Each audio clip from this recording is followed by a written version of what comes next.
Hello and welcome to Coaching Overwatch, where we discuss a variety of topics to improve our understanding of coaching in Overwatch. I'm Coach Sexy. Let's get started. Hopefully by now you know the drill. Here are all the topics I'm looking to explore. Let me know if one piques your interest and I'll try to get to that topic more quickly. Today we're discussing context setting as a multi-tool. One quick note before we get started. This video will be a bit less structured and be more of a conversation style, so hopefully that doesn't alarm anybody. All right, context setting. So context setting is a really powerful tool to set up conversations, get them on the right path, to start them off on the right foot, so to speak. It allows you to pull a conversation back to, the context that you set up so that, the conversation doesn't devolve and tangent off too much or be, counterproductive or unproductive. And it really prevents a conversation from ending poorly, like in a volatile manner, which we'll look at this example right here, which we see all the time in solo queue and sometimes even at the professional level. Hey Zen, why did you trance there? That's like the most tilting comment ever, right? It's like, well, obviously I thought that was the best decision at the time. So instead of just going straight to that, you can empower your staff and your players and, even yourself with better language, and context setting really helps with that. So start off a conversation with something like, instead of, hey, why did you trance there? You can say, hey, we need to improve how we use our support ultimates, in this example. That allows a conversation to start from that right foot, and then you can have a better dialogue. So then someone might say, yeah, how can we do that? Maybe we can, in this case, maybe we can inform our Zen better, our Zen player better. Maybe we're not, updating the fight tempo and the fight status enough. If we're down 2 or 3 players and someone can call that out for the Zen, then he knows not to waste trance on a lost fight. Obviously there's, blame to be spread for everyone. The Zen obviously will be at fault to some degree, but, we can look at a few different options and see and prioritize and see which one was, the most egregious error, and then fix that, because maybe it is, the team not communicating with Zen enough. Maybe it's, we need to discuss before the fight starts what the enemy's goals are. If they have tac visor or blade, okay, we could probably tell Zen that he can, be better prepared. Winston and Diva might call that they want to get aggressive with their tank ultimates, in which case the Zen now knows, okay, I'm not going to bother saving you when you get low because you have your ultimate. So again, the goal is to just produce more high quality conversations, because a conversation that starts with, hey Zen, why did you trance there? That's going to go south really fast. All right, cool. Let's go on to the next slide. All right, so let's talk about the versatility of this context setting. Obviously, it'll be used primarily for, discussions, conversations, team meetings. So basically anything where people have to talk and communicate. So what are those different types of scenarios? Well, it could be a one-on-one with the player, it could be a VOD review, or it could just be, a general team meeting. So let's look at some of the, examples in those cases. So let's say you have a player who's underperforming and he feels really stressed out. Let's say, he's expecting much more of himself or herself and wants to play at a much higher level. And this is very common, in like the tier 2 scene, where players can feel like they need to be so much better. And something you can do to help that is with context setting. If you pull them aside and say, hey, I want to talk about how you're playing, blah, blah, blah, and then it comes up in the conversation that they're stressed out about the performance, you can say stuff like, all right, let's set up some context. You're comparing yourself with OWL players, but realistically, OWL players have so many more advantages over you. Things like really strong coaching staffs, team houses, low ping, financial stability, what else? High quality practice partners. And of course, you want to tell that player, these aren't excuses. You want to obviously set your expectations reasonably well and ask yourself, hey, am I better than I was last week or yesterday? Instead of, oh, am I better, than or as good as this player who I, hold in high esteem?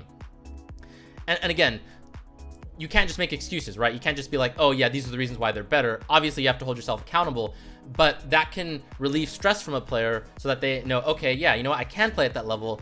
I just need to, keep working hard, and one day I might get there. So, that's one example. Let's say they're having conflict with another player. Again, you don't want to just come in and be like, hey, I know that you're fighting with this player. Why are you doing that? You can come in and say, hey, it's my job as a coach to make sure everyone's playing at their best level.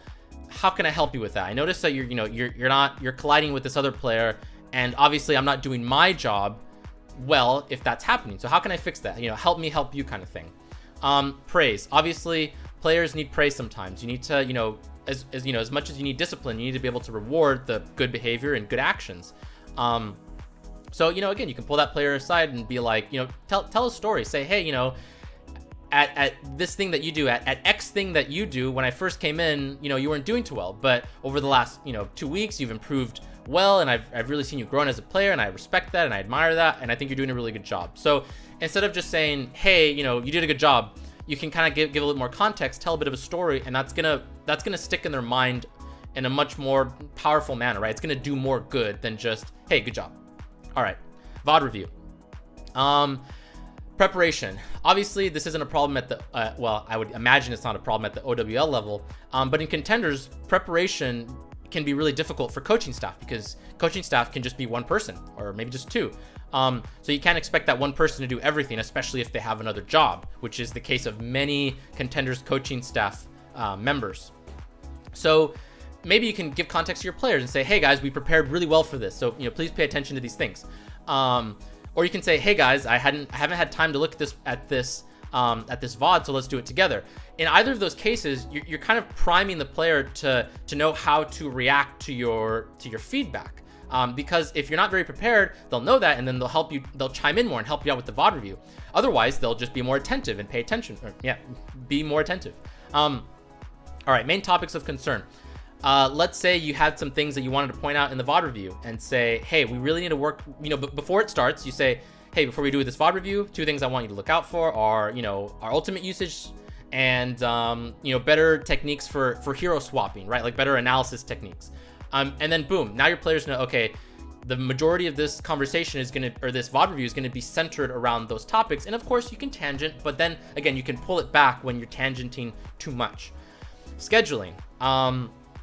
Let's say that, you know, and contenders playoffs, sometimes the time you have in between matches can be super, super short, especially so.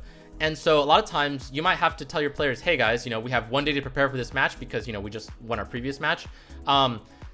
Let's not focus too much on all the things we need to improve, because realistically in the span of 1 day, you're not going to improve a whole lot. So then you can say, okay, for this VOD review, let's not worry about all the details. Let's just, you know, pick out 1 or 2 really big things and focus on those things. Maybe there's strange circumstances when you're doing VOD review. Like maybe you're reviewing a scrim that you had super high ping on, or, you know, you traveled for a tournament and everyone was jet lagged that scrim. So then it gives you kind of a lens to look at that review and be like, okay, let's not even worry about you know, the moments when we messed up because of ping or jet lag or whatever, and let's just focus on the things that we know are, you know, are actual problems, because, you know, it sometimes can be easy to look at a problem and say, oh, that's obviously ping, or you were tired, you know, that's a one-off situation, versus, okay, this is a chronic problem we've had before. Team meetings before a match, you know, if you want to give your players a pep talk, you can kind of, again, similar to the praise, you can give tell a bit of a story and kind of get them in the right frame of mind.